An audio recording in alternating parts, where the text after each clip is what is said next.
say. The Jerusalem Great Synagogue. This is an unscheduled event, where normally we have Shabbat Kavod on Saturday nights. But because of the availability of our guest speaker, Michael Heinlein, I couldn't resist but to give us an opportunity to hear what he's been talking about all week at the conference of presidents of Jewish organizations. If you read the annual press, I'm sure that you've seen something about him probably every single day this past week. Just very briefly, so that they have as much time as possible. Next Saturday night, Malcolm Heinlein's picture, discussions, some of our top leadership who spoke at the conference. Malcolm is well known, probably the best connected person in behalf of the Jewish community in the States and essentially throughout the world. He will be in discussion tonight with Chavira Gur, the political correspondent from the Times of Israel, and Gil Hoffman, who I think most of you read in the Jerusalem Post, also the political correspondent and analyst for the Jerusalem Post. Should be an interesting evening. Ladies and gentlemen, I present to you the child.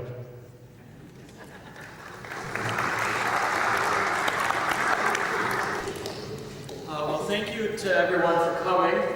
Wonderful turnout here on Saturday night in Jerusalem. We're here because Malcolm knows what's going on. And so many of us want to know what's going on, and I appreciate that you read the Jerusalem Post and our competitors to know what's going on also. And so we've promised Malcolm that we're going to ask the tough questions. And so we're not afraid to ask the big ones. So we're starting out with the biggest of the big. Are we going to see a signing ceremony on the White House lawn over the next few years? Will the Obama administration succeed? In your opinion, as someone who's been billed as someone who gets to go to the White House and ask tough questions to Obama like we're asking tonight, will his administration succeed in bringing about an agreement between Netanyahu and the Palestinian Authority?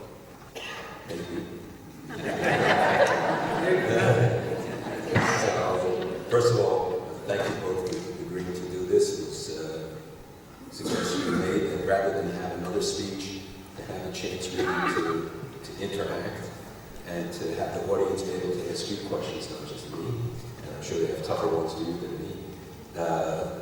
This is completely unrehearsed. They didn't tell me the questions before, and I prefer it that way, so it really is an open dialogue. Look, the peace process is very important, but I'm not sure that there is a process yet.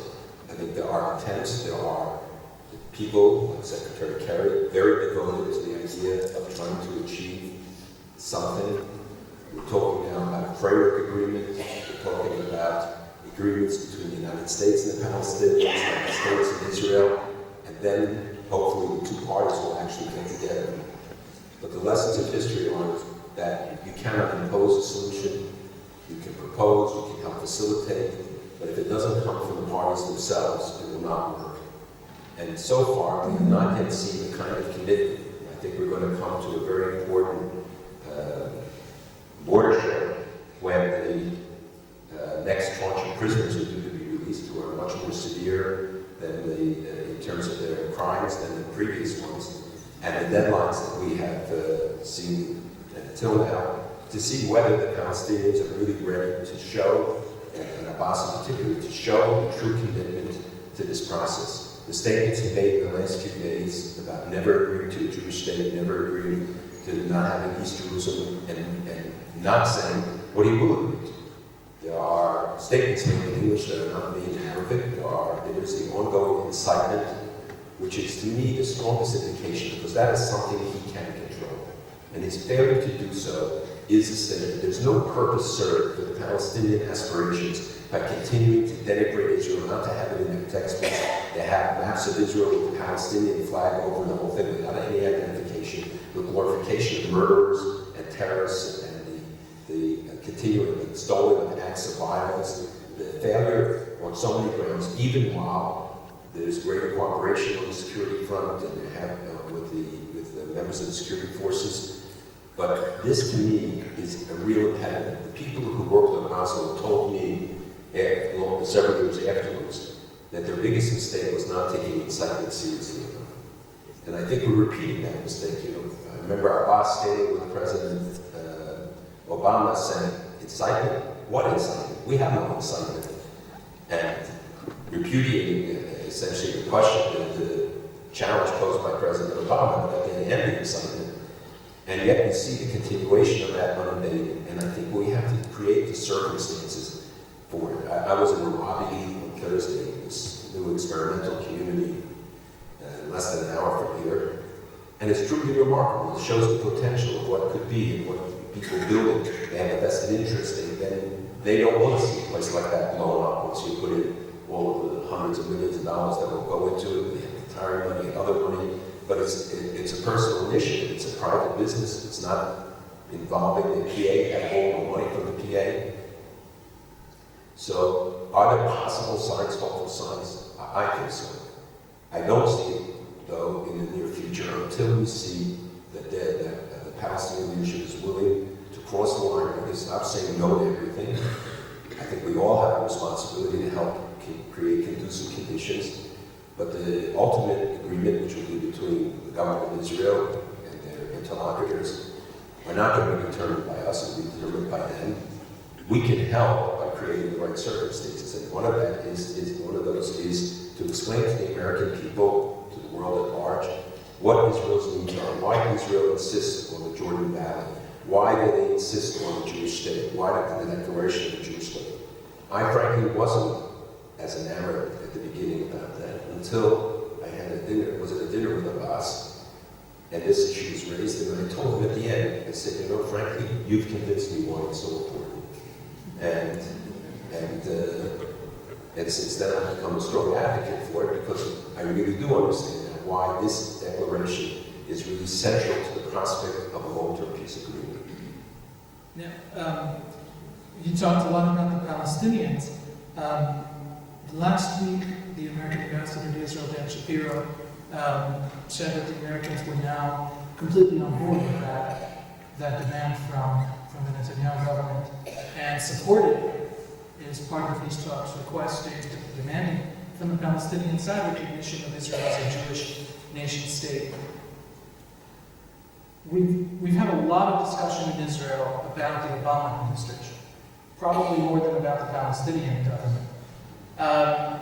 What is your sense? Is the Obama administration, is the event from last week a movement more closer to the Netanyahu position? Is the Obama administration doing this well as can be expected, considering everything you just said about the Palestinians?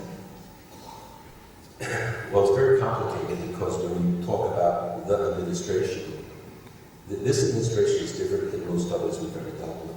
This administration is primarily one person who is a master aggregator, like Bush was a master delegator of authority. He spread his authority out. This guy's a master aggregator, and that all authority rests in the White House. This initiative is Secretary Kerry's. And while the administration obviously is behind it, puts a lot of stock in it, hoping for success, because when you look at the region as a whole, there are other initiatives that seem to be collapsing. The Syrian initiative, the Iranian negotiations, we haven't seen yet where they will go, Afghanistan, Iraq, everything else is not in very good shape. I don't think that anybody's going to write their memoirs and take credit for it. So, obviously, this looms larger because the Secretary has made this personal commitment. I think obsession is the wrong word. He certainly has devoted himself to it. And I think the personal characterizations generally are counterproductive. You don't gain anything by it. America is still Israel's most important ally. And in every respect, we should be careful how we speak about it, how we ensure that this relationship continues. Because the negatives get the attention of the press. The positives never do. And the fact is that every single day, there are so many interactions between the United States and Israel on so many levels, on research and development, on military exercises, on security issues, on so many areas. There are delegations visiting Israel and Israelis visiting America every week, working together, research and development in so many areas, that those things are not even quantifiable. So the U.S.-Israel relationship is stronger than people think. This administration is not anti-Israel. The president is not an anti-Semite, and nor is anybody else in the administration. Well, I shouldn't say anybody, but certainly not the Secretary of State or the president, not anti-Semites. I'm sure that they have their quota in there too. But look at the American people. The polls show, I think you reported, or one of you reported it, 72% of the American people stand with Israel. It's an all-time record. 72% have a favorable view of Israel. 15% have a favorable view of the Palestinians. So there is something really solid in the relationship that we should not overlook, just as we have to be alert to dangerous signs and areas where there are splits, and because America has its own interests, there's no doubt that they don't always converge with the state of Israel, and will not always converge, nor do the interests between any two allies constantly converge. So we have to look at it in the proper context. I think Israel wants America's help. I think that Netanyahu does welcome it, and I will tell you that they speak a lot more than people think. A lot more. There's a lot more communication, ongoing, regular, that shows that this is not an imposition. And I think sometimes it's really necessary to have an alternative party to test it. Whether it will work out in the end will be determined by new facts, but at least having the effort. And I fear the collapse of it, because then the Europeans and others will rush in and fill that void, and believe me, we won't like it. And I think that sustaining the process, elongating it, hopefully with something that will happen that will be positive in the long run. But if Israel's security is not assured, if Israel and the Palestinians don't reach a piece of the people, not a piece of the government, with Jordan we have a piece of the government. 90% of the Jordanians express anti-Israel feelings. But it wasn't necessary to have all the people. With the Palestinians, it has to be a peace with the people as well. To clarify the second part of the question, do you think the Obama administration, or Secretary Kerry, is doing this as well as can be expected? Is there, maybe we'll make it more specific, is there something the Obama administration should be doing better? Is there something they should stop doing that would make their peace efforts more effective? Well, for one, I think there's something that both sides should start doing, and that's being careful with the use of language. When you accuse people of being warmongers or terminology like that, or what he said in Munich, which he didn't intend, but I accept that he didn't intend it, but with the reference to boycott, when Israeli officials use terminology like an anti-Semite, using other words that really carry heavy weight and are counterproductive. So both sides have to be careful about the language they use. I think that's basic. Second, I think when I had my first meeting with the president several months after he got elected, and we went around, I think I said to Mr. President, the lesson of history is that Israel and the United States should settle their differences quietly. Publicly, there should be no daylight between the two countries, because the enemies of both will take advantage and exploit those differences. And I said, and the United States can't set standards higher than the Palestinians. You call for a settlement freeze, Abbas can't ask for less.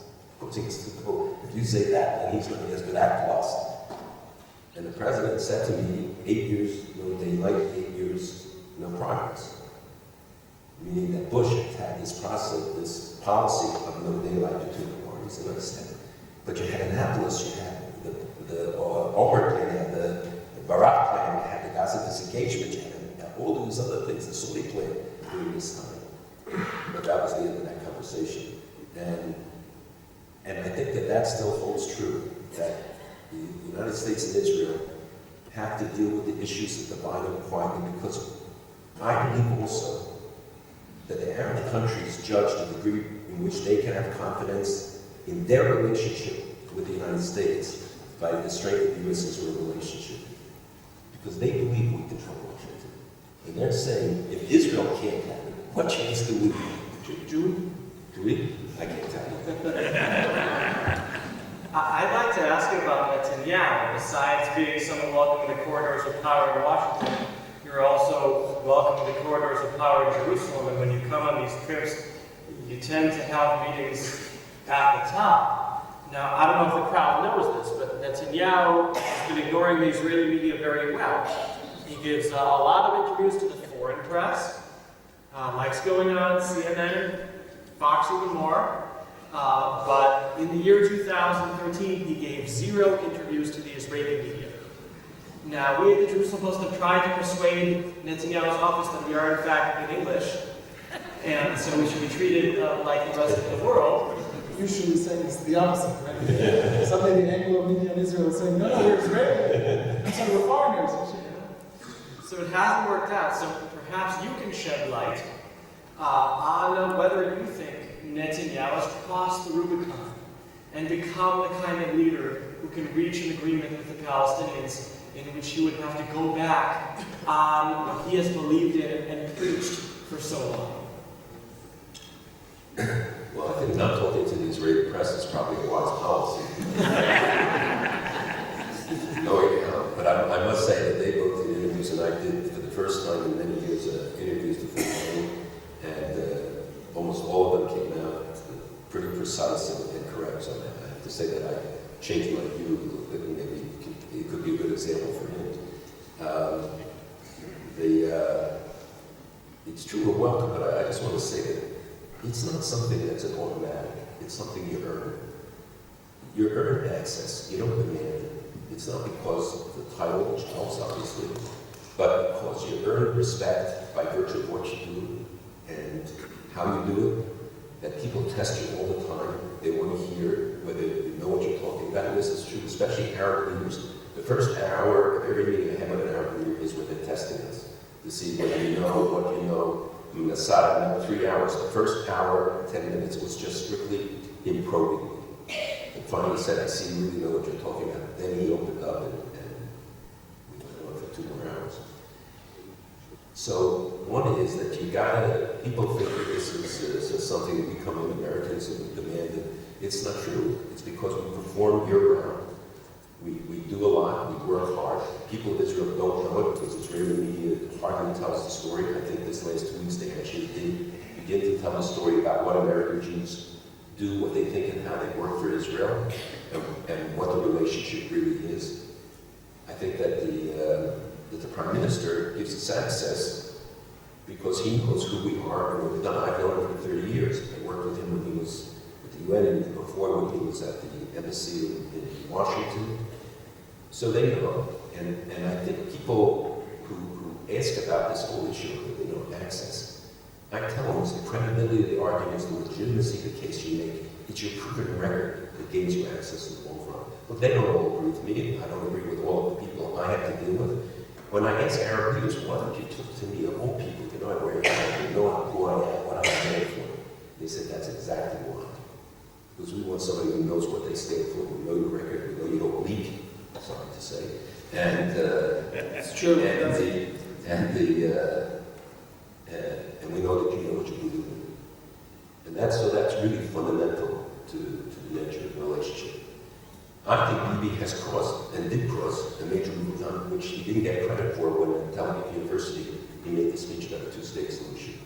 And I think, and I said this to members of Congress in the administration, that he didn't get the credit for that. He should have been reinforcing it right away. If you want to support his move in that direction, which is what their policy is, and whether you agree or not, those who do agree should. Those who didn't agree certainly made their voices known about it.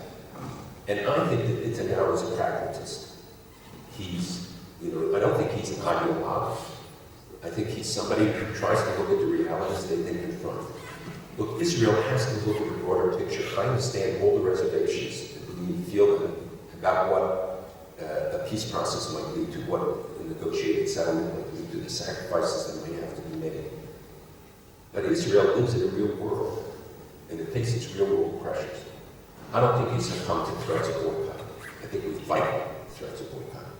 But there are other realities. The world is changing rapidly. The Middle East is changing rapidly.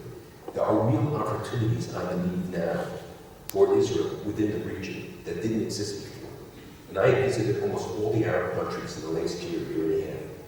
And I'm telling you, there's a whole different approach towards Israel, recognition of Israel, appreciation of Israel that did not exist before. They tell me that Israel is our only hope against the enemy, which is Iran. And they say, we'll condemn them, but we pray for them. And the universal appreciation of what Israel represents and what they think they can gain from Israel. The President's Conference was in Spain last week. We were in Greece 3 weeks before. I mean, the whole relationship with Israel is changing.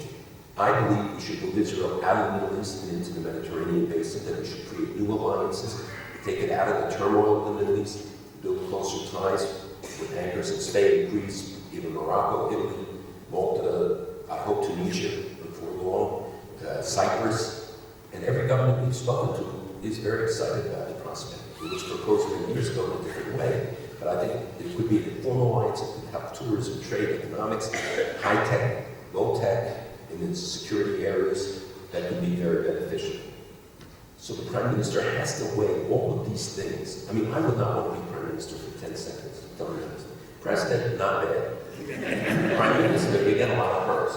Prime Minister, you get no perks. You're only no President of Israel. That's a good job. President of the United States, it's not bad. You get to click off. You get a lot of benefits. You have a big staff. You get more than one. Available. It's not bad, you know. It's good to be it's better to be a king, but it's good to be a president. But Prime Minister, he gets a plane, and everybody comes him over it. And any benefit, any perk that comes to him, they scrutinize. I mean, I don't know why anybody goes into the same person goes into politics in Israel and increasingly in the United States, the same thing. And you're not getting the high quality people in the States sometimes because of that. But the Prime Minister has to look at the world and take into account not just what's happened today, but what's going to be 5 years from now, 10 years from now. What will Israel's position? Right now, we're very fortunate that most of the threats around Israel have been diminished, direct threats to Israel. And we can talk about that later. But there are shifts that are taking place that could end up being very positive for Israel. But always each time the Palestinian issue then gets introduced. I will tell you, most Arab leaders don't like it. They say it's an annoyance. They want it out of the way because they say it's an obstacle. And they say the people in the street, you know, for them it's an issue. So resolving it, I think, would remove many obstacles as well. So I think ultimately Palestinians and Israelis could become great partners in developing this region. Palestinians are oriented towards education and other things that I think could be beneficial. Politicians have to get over the humps.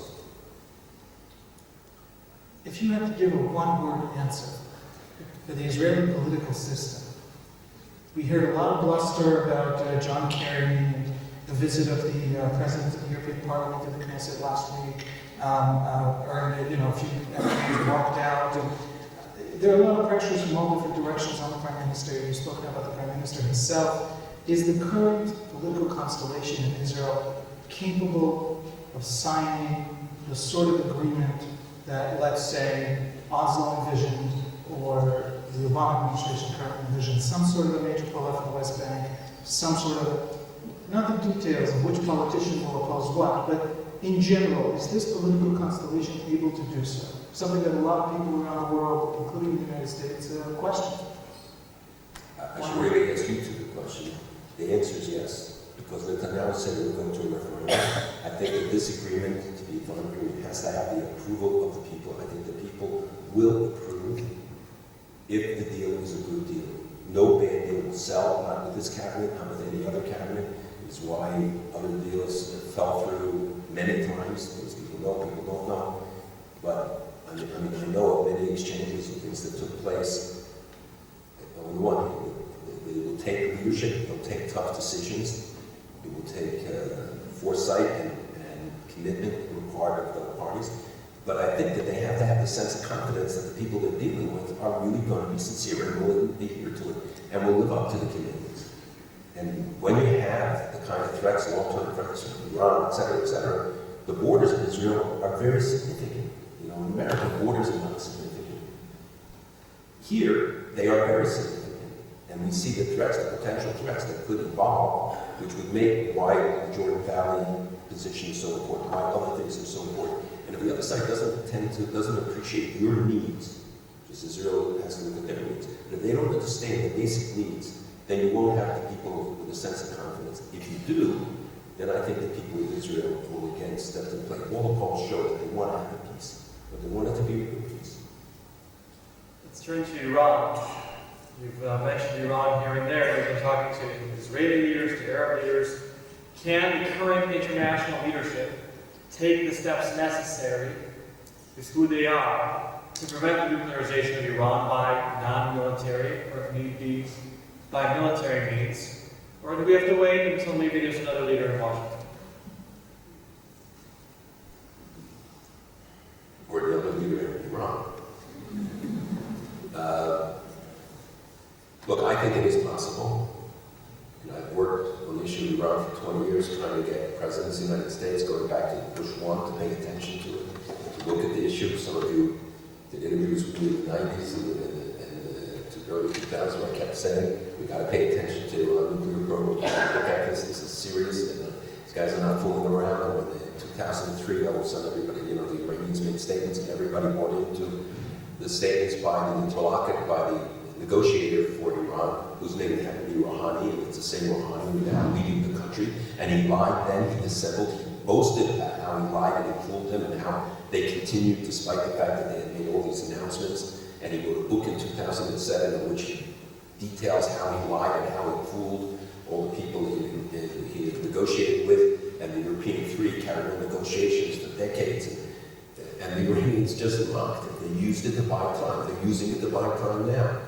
Could we? Yes. But the answer is we need tough sanctions, more sanctions, not less sanctions. We should not allow the economy to grow as it is, that the real is up, their stock market up 50, 150%, that their oil sales are now topping 1.5 million barrels when it wasn't supposed to go above 1 million, that we allow the kind of escape clauses with the gold for trade, the trading in gold. Because what they do is, and one of the American officials said to me, well, what's the difference? It's value for value. I said, no, it's value for evading the sanctions. It's people trading gold, so they don't go through the banks. They buy oil, they buy everything in gold, and now none of that gets recorded by the banks, so you've evaded the sanctions, and yet you've allowed them to increase their exports, etc.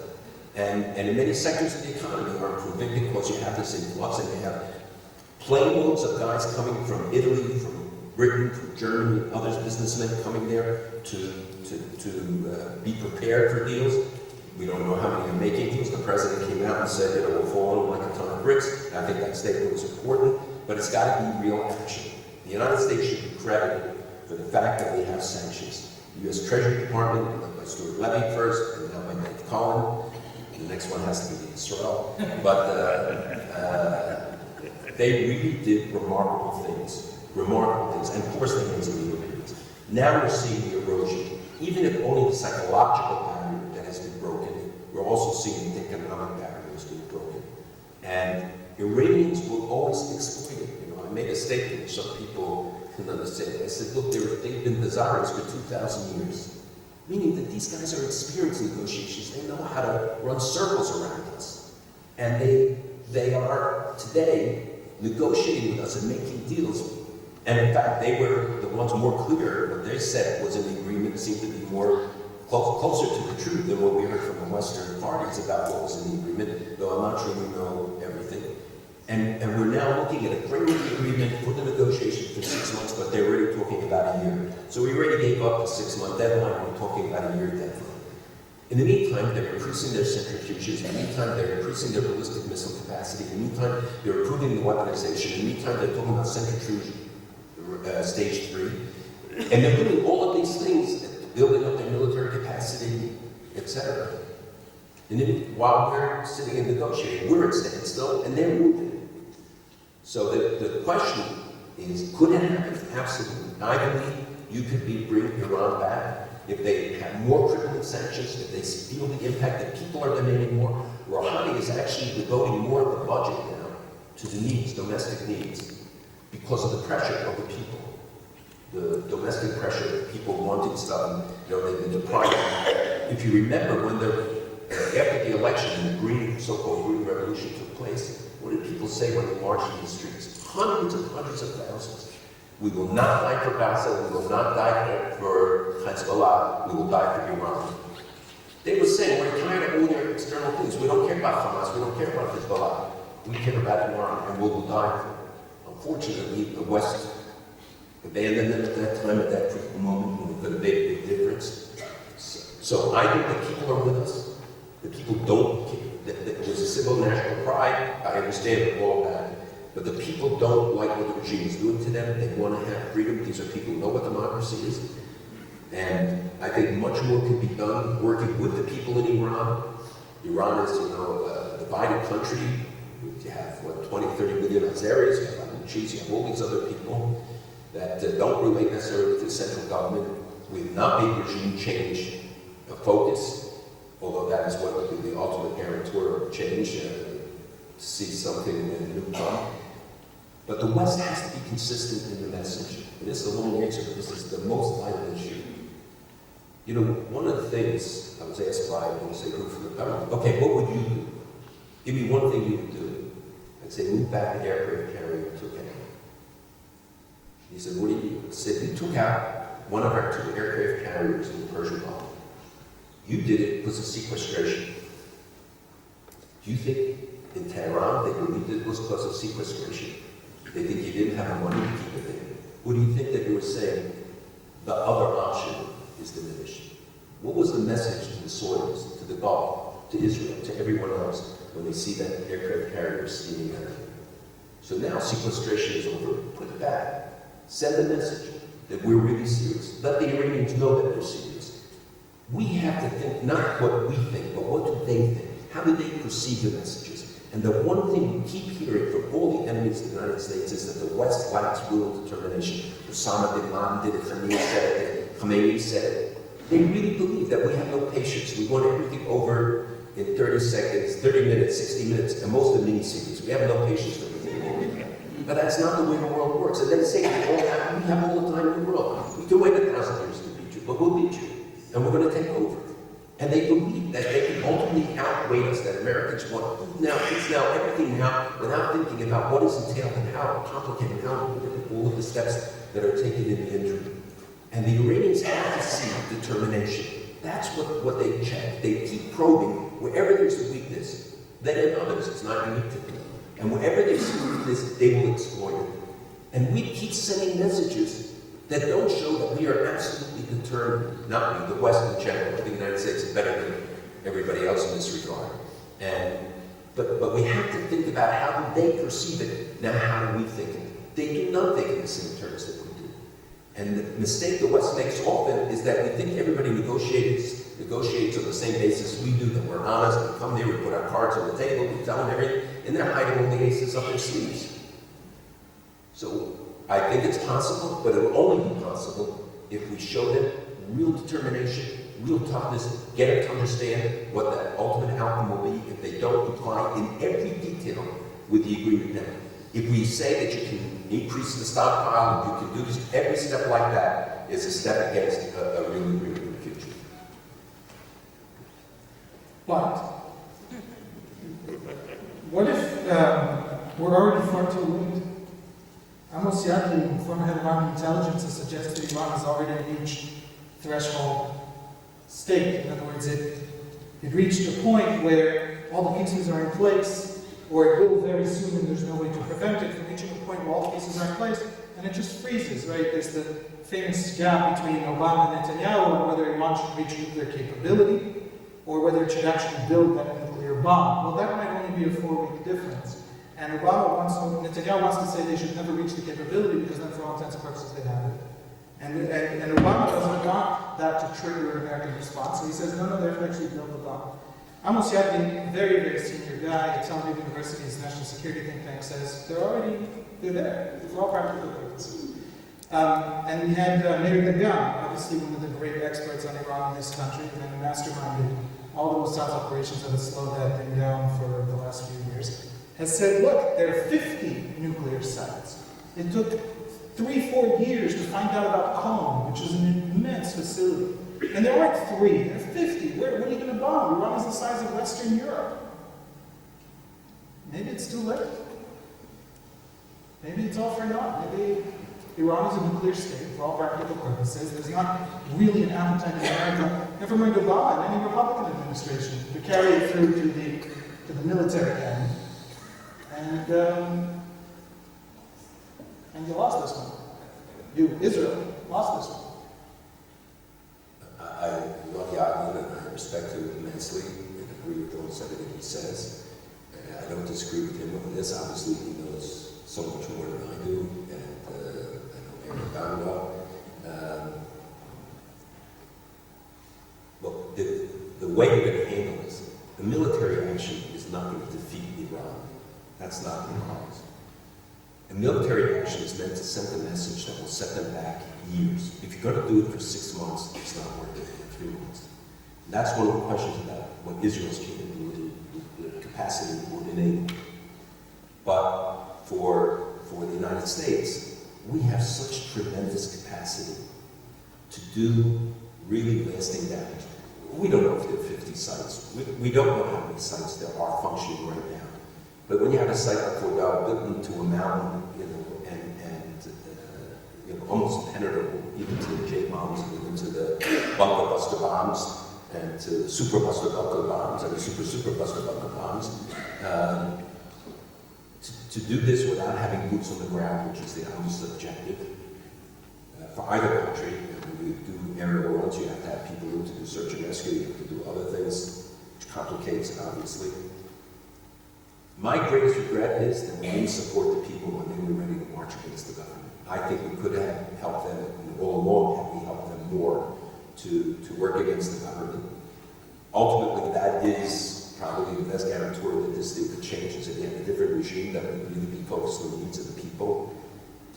You see young people demonstrating on the campuses wearing jeans and everything that gets banned, they extol, they demonstrate, they boot Ahmadinejad out of the place. One of my great regrets is that Ahmadinejad is not there. I told everybody we should be campaigning for him. We should try to ensure that he wins because he's our greatest ally. And then as soon as Rouhani, when it didn't matter if it was Rouhani or somebody else, everybody said, oh, there's a change, look, it's a moderate, we got to treat him differently. The president, everybody fell into line with that thinking. When it was no different. I mean, this is the guy who signed all the bombings in Argentina. This is the guy who puts in his cabinet, the guy responsible was head of the IRGC when they blew up our embassy in Lebanon and killed 241 Marines. This is a guy who has in his administration terrible people. The Speaker of the Parliament today, Israel's a cancer, the constant denial of Israel. I mean, there's no sign of moderation. This is a myth. It's moderation relative maybe to bringing in somebody worse. But I like the Ahmadinejad because everybody knew he just said it, put it out there. This guy knows how to smile. I know Zarif. I even had dinner in Zarif's house one time when I was negotiating with Iranian Jews something. And this guy is a chameleon. He can turn into anything you want immediately. He's very charming. Now, I understand why they're charmed by these guys. And Rouhani is very charming. And you sit with him and they look at you straight in the face and they tell you this, and in the meantime, you know that they're lying. They're lying. Because they have made it clear. Their determination is to have a nuclear program and nothing less. They say we will not dismantle one thing. Believe it. They mean they're not going to dismantle one centrifuge. They're not going to undo the process. They're not going to do it. And so you have to take seriously where they're at, how much more is going on, but never believe that we can't stop them. We can stop them. And we could stop them with the international community. The Russians would start playing straight. We would deal with Russia in a different way, I think. But Russia continues to aid and abet them. They're talking about building more nuclear reactors for them. They're talking about the trade that they're doing with them. They're in violation, I think, of the sanctions, though there's dispute, but I think clearly they are. I think that the collapse of Syria would make a difference in terms of what Iran, how Iran would position itself. If I can take one more minute just to say that the fights today, all of these fights, are about hegemony in the Middle East. And you don't see that overlay over everything, especially about Iran, which sees itself as the hub of the Shiite crescent, of the drive to reestablish the Persian Empire. And they have actually gotten further. They have two positions on the Mediterranean, Hezbollah and Hamas. But their goal is to go, that's why Syria is so important, to go through Iraq to get to the Gulf. The Turks want to recreate the Ottoman Empire. Also have to go through Syria to Iraq down to the Gulf. This is a battle for dominance in the Middle East. This is who's going to control it, who's going to have control. And it fundamentally goes back to the battle of Sunnis and Shiites of 1,000 years standing.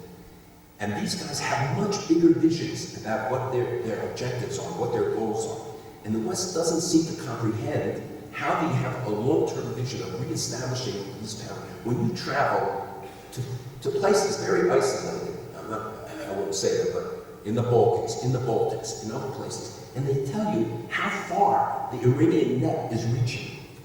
In Sarajevo, they have 450 people in their embassy. It's a country of 3 million people. 450. You think they're there to do business? They're there because it's a base of operations for a larger area.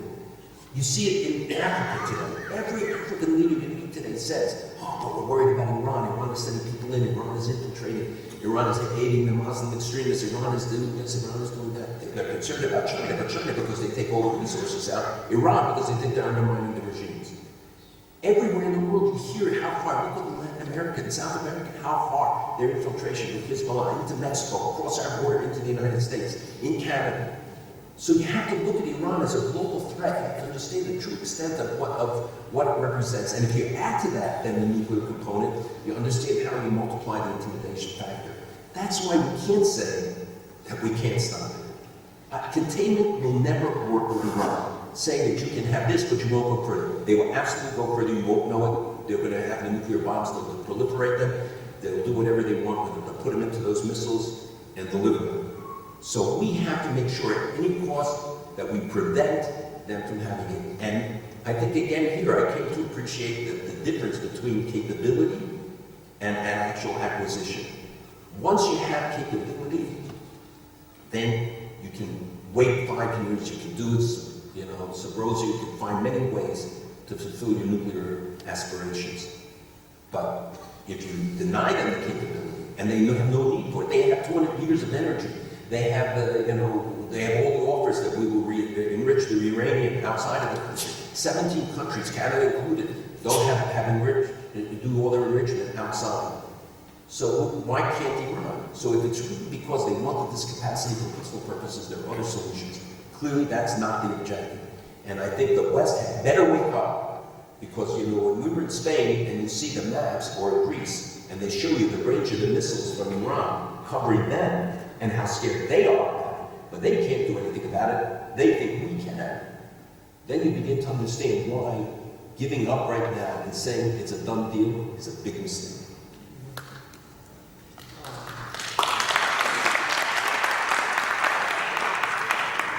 So we do want to get to the fate of an American jury, which you're obviously an expert on, but I'll let Habib ask the first question on that. But before that,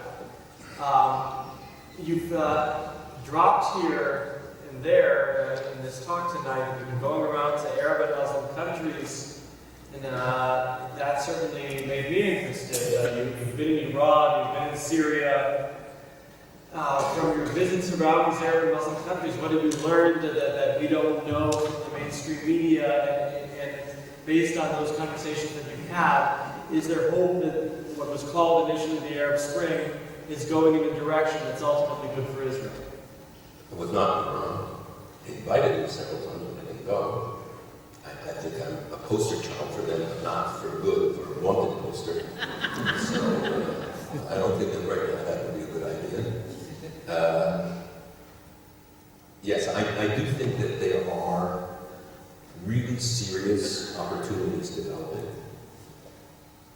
and the ultimate outcome of the Arab volcano, and I call it volcano because this thing will erupt many more times in many different places. You have a lot of aftershocks.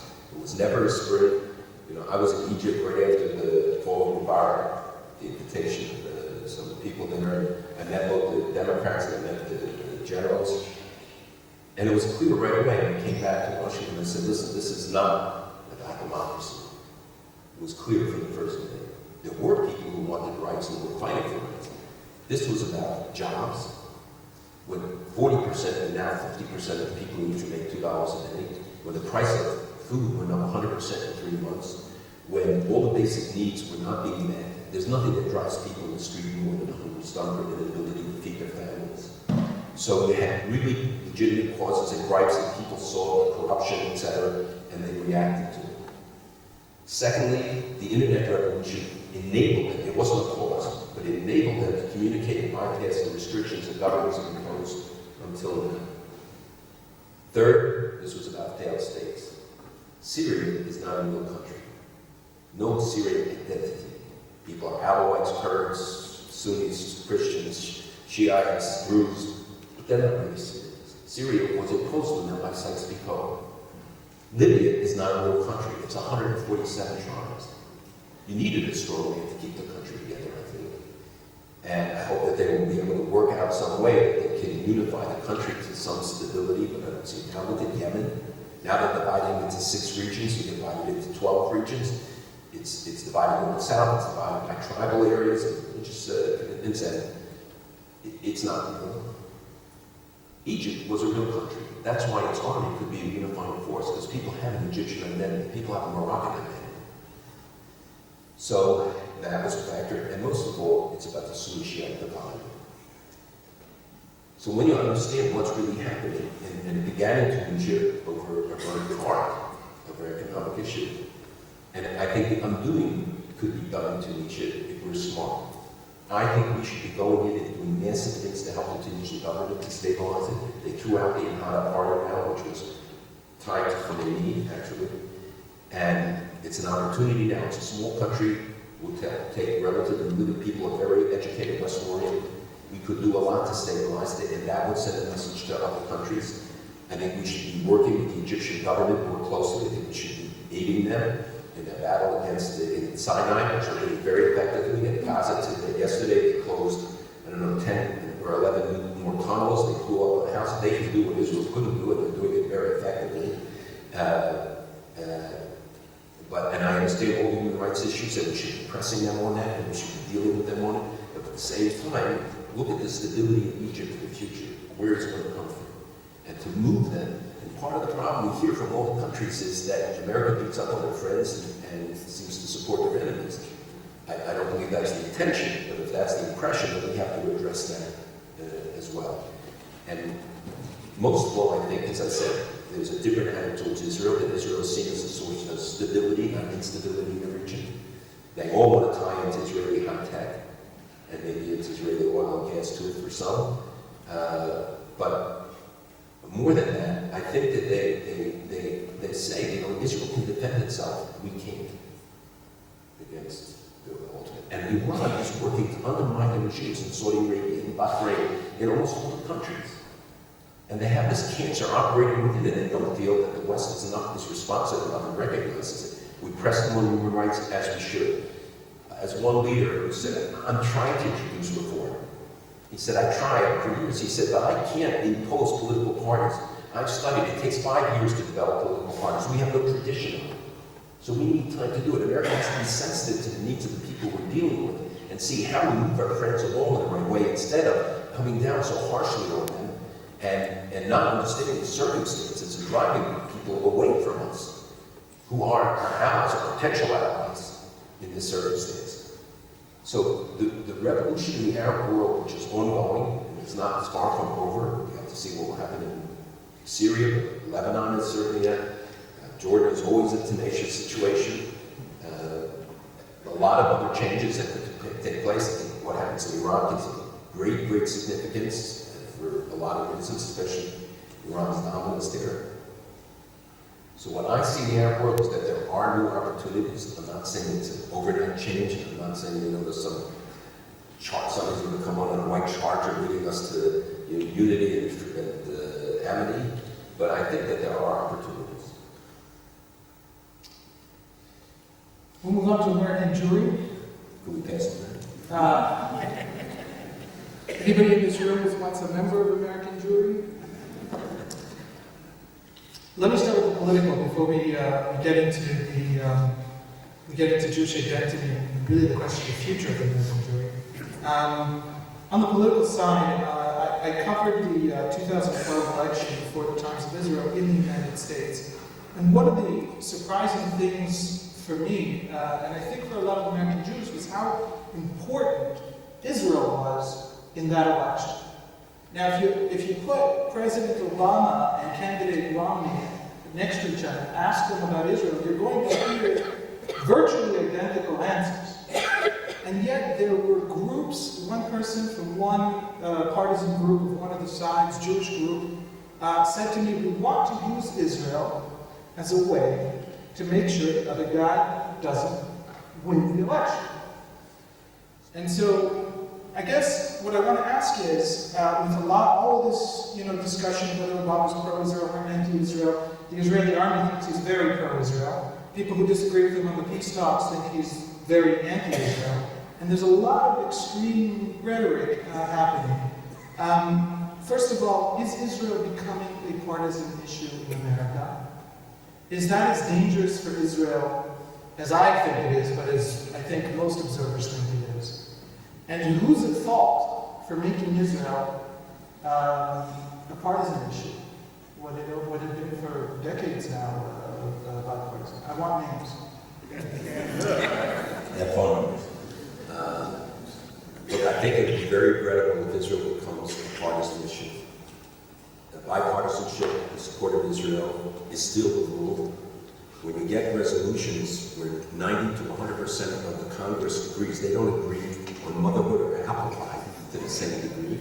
They only vote in these overwhelming numbers when it comes to Israel, whether it's cast-led or around sanctions or other things that were seen as supported by pro-Israel or as associated with Israel.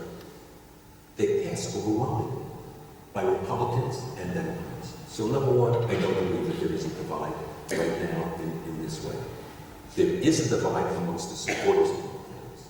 That is real, and we have to recognize it, and we are trying to address it.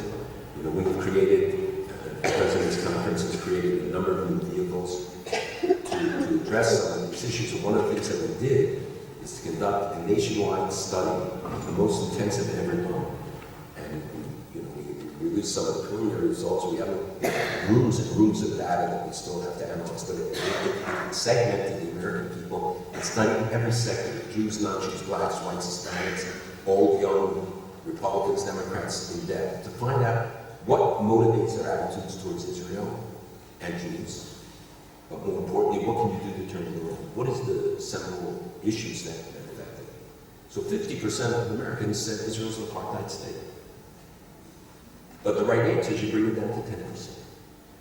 Young people moving towards indifference. They're not anti-Israel. Say that again. 50% of Americans. The people who responded initially responded that associated Israel with the apartheid state. But it was out of ignorance, not because they really believed it, but when they were pressed on the issue to see whether we could get. There's also image issues. When you ask them to describe a house in France, they say, oh, wine, the house in Italy, oh, macaroni, and all this stuff. The house in Israel, those are true. The house in Israel, dark, militaristic, super religious, all sorts of negative images. But there's a fundamental commitment to Israel. And even with the young people, when we studied them, when we were able to give them arguments to counter it, we saw the numbers turn around again. So it's not anti-Israel, as some people have said. It's a distancing. First of all, they're distancing of all foreign relations issues, foreign policy issues, much less than previous generations. And this new poll shows, by the way, the one I just mentioned before, that amongst people 55 plus, 81% support for Israel. Amongst those in the 25 to 35 age range, generally younger ages, it was down to 64%. And it's skewing Republican support for Israel. So that's one point that I'm going to come to, is that when you looked at, in this analysis, we checked, to see if all these studies, and we did personal interviews with people, so it's really drilling down for any time. And many of the findings were very surprising, but also taught us that you have to think in the minds of the people you interviewed, that Americans aren't monolithic, that Black American and Hispanic American don't see the question in the same terms. One example was about asking, do Jews have too much influence? Chinese Americans were off the charts. Yes. Like 80-some%, yes. But it wasn't anti-Semitism. It's what they want. It's what they're saying. This is what you should aspire to as an American. You should have an influence in so you have to understand why I did this study, because I know polls really fit the purpose of the person. Basic question of responses to the poll. This taught us a lot about how to approach, but one of the issues is that you clearly saw the divide, that the from the Democratic left that's here to the Republican right here of support. We can't take this for granted because even among some evangelicals we're seeing a diminution of support and some undermining of that support. Palestinians and others are working that audience, especially amongst younger evangelicals. So we can't take that for granted. And amongst conservatives, generally support remains very solid. And as you cross the divide into the Democratic side and you go down to the left, the support is 40% and even less. So yes, there is that kind of divide. And what we have to do is do a better job there explaining Israel's case. There are 10% of Americans that we will never win. Everybody else is at play. So what we have to do is be more clever. We have to use the new vehicles. We have a program called Rethink Israel that will reach every college student in America with positive messages and images about Israel. We have the America's Voices program where we're bringing over the stars of television programs that young people watch. You know, we have the stars of Avatar, Dexter, Baxter. I don't even know all the names of these, what I'm saying. From House MD to the stars of Twilight. And kids were packing, sleeping outside the King David Hotel, and I didn't even know who this guy was. But we identified people who influence young people. They tweet and Twitter to 3 million, 4 million people 10, 12 times during their trip, and they come back, they're the biggest allies we have. So what we're doing is trying to identify how do you reach that younger group, and second of all, how you get to this Democratic left. We are facing strong opposition, and there is funded opposition, you know, against Israel. We're seeing increasingly sophisticated campaigns. The answer is for us to be more sophisticated, use the new media, use all those things that I'm never going to understand, but all of these means and methods of reaching more and more people with positive messages, with the facts. Look, Israel's strongest weapon is the truth. And the truth is that many Americans don't get the truth. They don't get it from the media, which gives them 10 seconds, you know, to foreign affairs, and 2 seconds of that is to Israel. And so you get an image, and that's the end of the story. We've seen how distortions, even in major media, when the pictures of that young in the Gaza war, this one of the guy carrying a child, 7-year-old, made the front page of the New York Times everywhere else, and it turned out she was killed in a car accident 7 years earlier. Or pictures of kids killed in Syria, where physicians that's been killed by the IDF, or in Gaza, or the Lebanon war.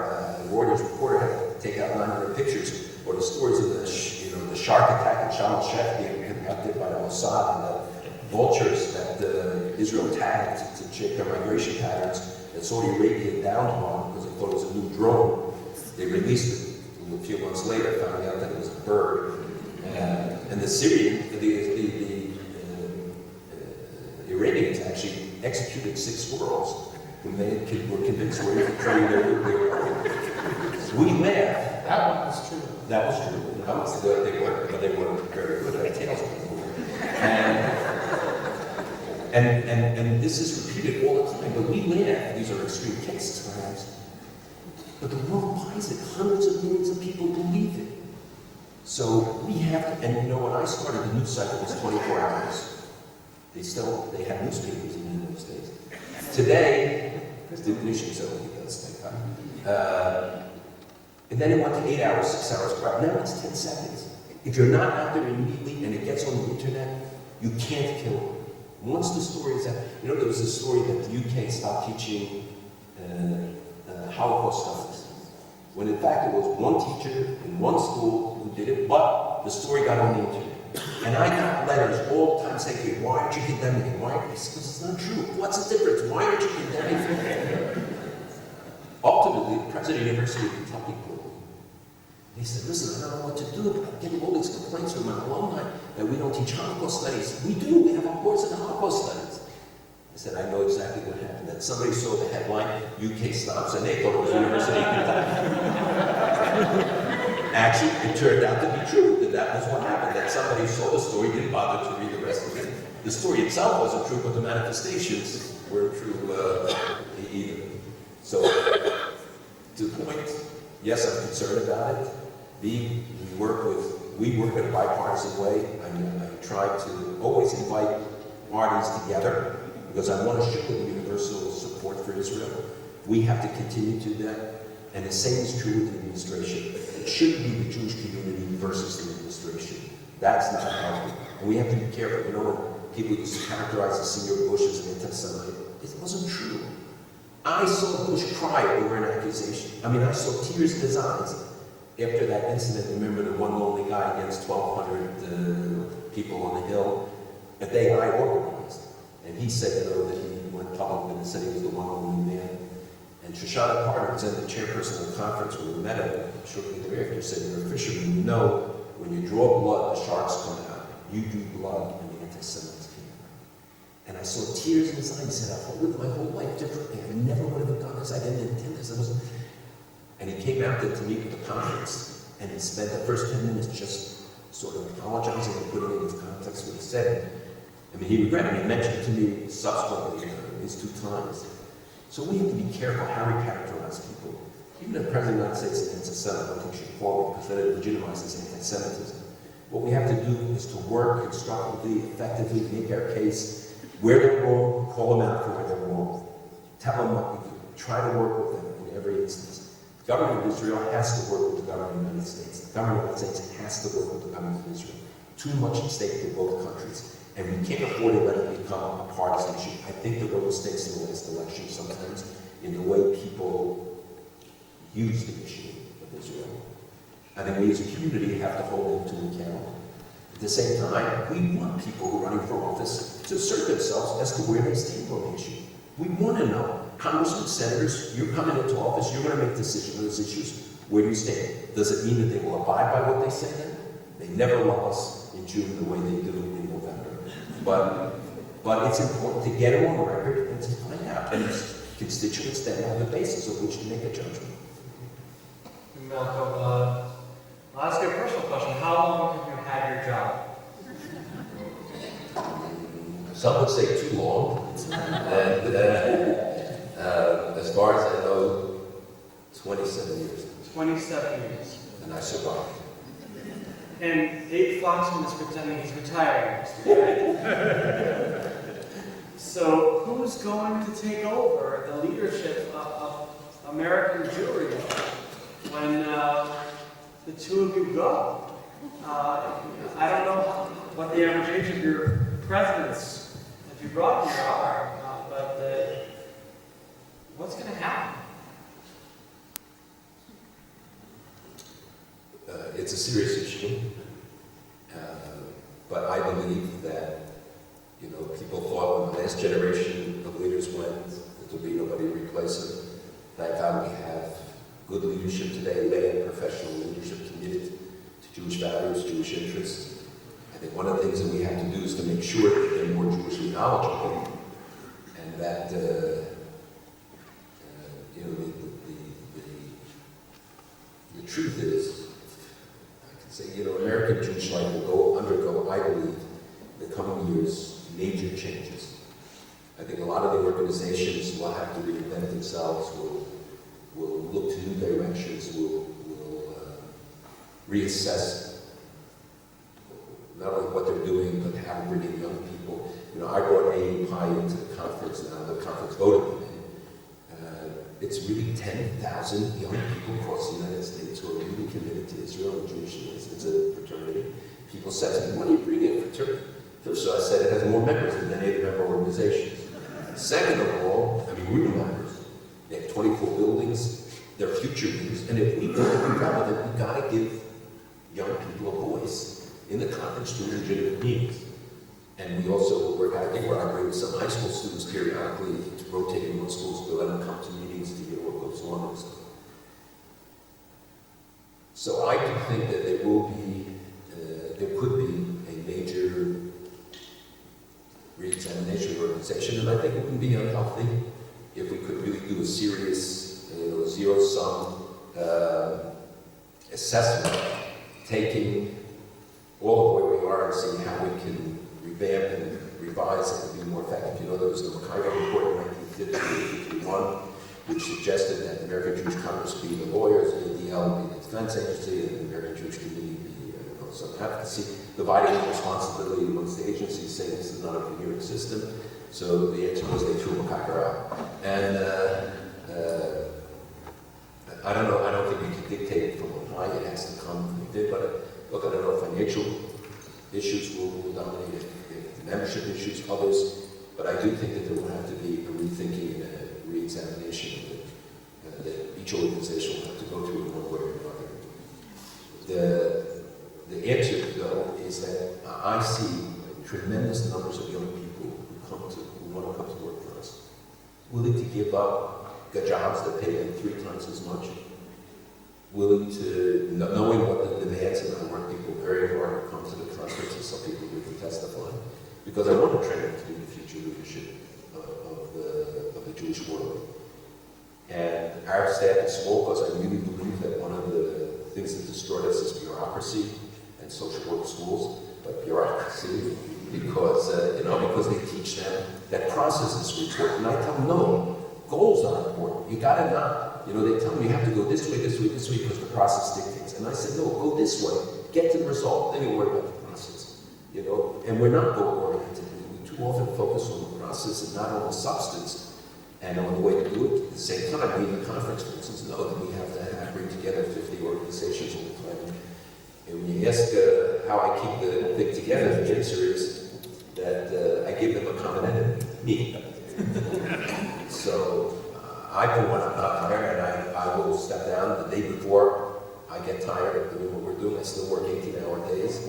I see many good young people around the United States who I think can come into leadership positions over time. We have to train them, we have to do more to reach out to them, and especially to give young people in these organizations upward mobility and chances to play a role. Well, he's back.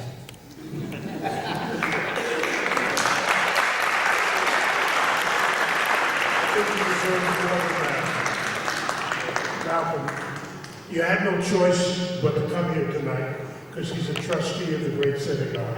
Incidentally, they're looking for a new chairman of the board. Good, keep looking. Malcolm did indicate earlier that he was going to invite questions, but I made a commitment. Put your hand down. I made a commitment to him. He's not feeling well. He's got a flight back to New York tonight.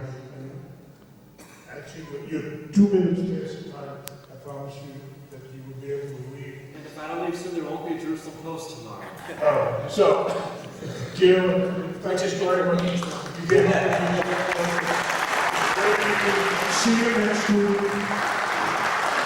8:15. Turn on your telephones.